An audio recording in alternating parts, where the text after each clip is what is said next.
আসসালামু আলাইকুম রহমতুল্লাহি ওয়া সম্মানিত দর্শকগণ, আপনারা কেমন আছেন? আশা করি ভালো আছেন। আলহামদুলিল্লাহ, আপনাদের দোয়া আমিও ভালো আছি। তো আজকে আপনাদের জন্য আরেকটি গুরুত্বপূর্ণ তদবির নিয়ে উপস্থিত হয়েছি। আজকে তদবিরটা হলো ঘুমের ভিতরে মৃত ব্যক্তিকে স্বপ্নে দেখার তদবির ও ইস্তেখারা।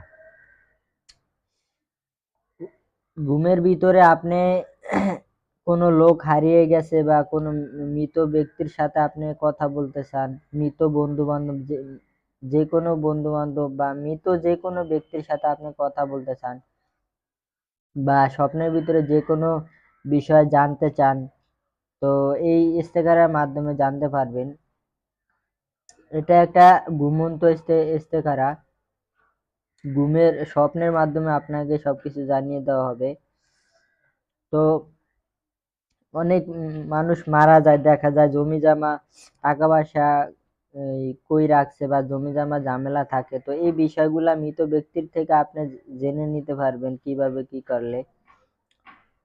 তো আপনারা যারা আমার এই ভিডিওটা দেখতেছেন, আমার চ্যানেলটা সাবস্ক্রাইব করে আমার পাশে থাকবেন এবং ভিডিও নিচে কমেন্ট করে জানাবেন কোন বিষয়ে ভিডিও লাগবে। ইনশাল্লাহ আমি ওই বিষয়ে ভিডিও দিব।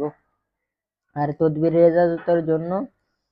তদবিরের ইজাজত নিতে চাইলে আপনারা চ্যানেলটা সাবস্ক্রাইব করবেন এবং ভিডিওর নিচে একটা কমেন্ট করে দিবেন, তাহলে ইনশাল্লাহ তদবিরের ইজাজত পেয়ে যাবেন আপনারা।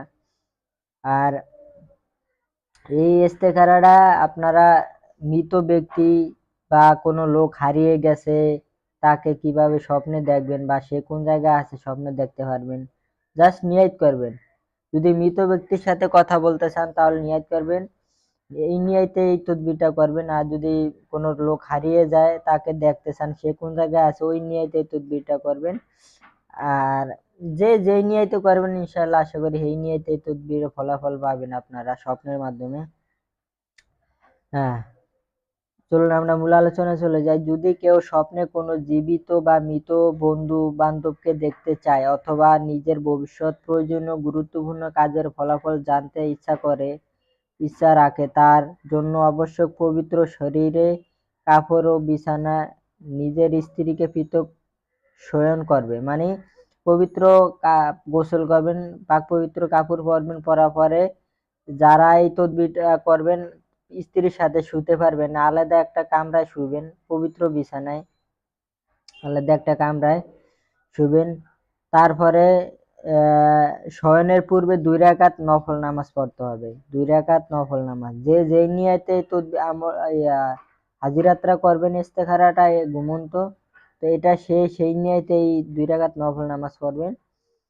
তো প্রথম 2 রাকাত নফল নামাজে প্রথম রাকাতে সূরা ফাতিহার পরে সূরা ওয়াশ-শামসু 7 বার পড়বেন এবং দ্বিতীয় রাকাতে সূরা ফাতিহার পরে সূরা ওয়াল লাইলি 7 বার পড়বেন।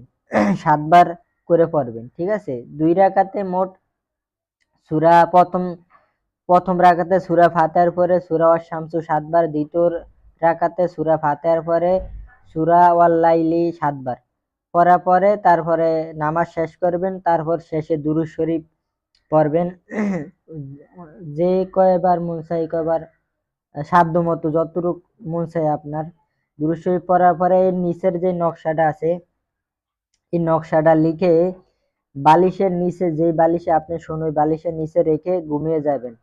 আর যেই নিয়াতে যদি মৃত ব্যক্তিকে দেখতে চান বা কোনো হারানো ব্যক্তিকে দেখতে চান বা আপনার কোনো সমস্যা আছে সমস্যার বিষয়ে জানতে চান, ওই বিষয়ে ওই নিয়তেই তো এই বালিশের তলে রাইখা নিয়তটা আল্লাহর কাছে প্রকাশ করবেন, আল্লাহ আমি মৃত ব্যক্তির সাথে কথা বলতে চাই, আপনি স্বপ্নের মাধ্যমে আমাকে মৃত ব্যক্তিকে সাথে কথা বলায় দেন। এই নিয়তে মৃত ব্যক্তির সাথে কথা বলতে চাইলে এই নিয়তে শুইবেন। আর কোনো লোক হারিয়ে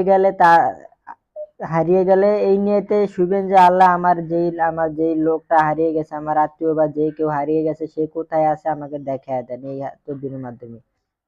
মোট কথা যেই নিয়তে এই ইস্তেখারাটা করবেন সে সেই নিয়তে এই বালিশের তলে রেখে ঘুমিয়ে যাবেন। তো ইনশাআল্লাহ আপনাকে স্বপ্নের মাধ্যমে জানিয়ে দেওয়া হবে বা হারানো ব্যক্তি কোন জায়গায় আছে বা মৃত ব্যক্তির সাথেও যেই নিয়তে তদবিরটা করবেন স্বপ্নের মাধ্যমে আল্লাহ ওই নিয়তে তার কাছে এসে উপস্থিত করবেন এবং দেখিয়ে দিবেন সবকিছু। ঠিক আছে? তো আশা করি আমার তদবিরটা ভালো লাগছে। তো এতটুকুই। আসসালামু আলাইকুম ওয়া রাহমাতুল্লাহি ওয়া বারাকাতুহু।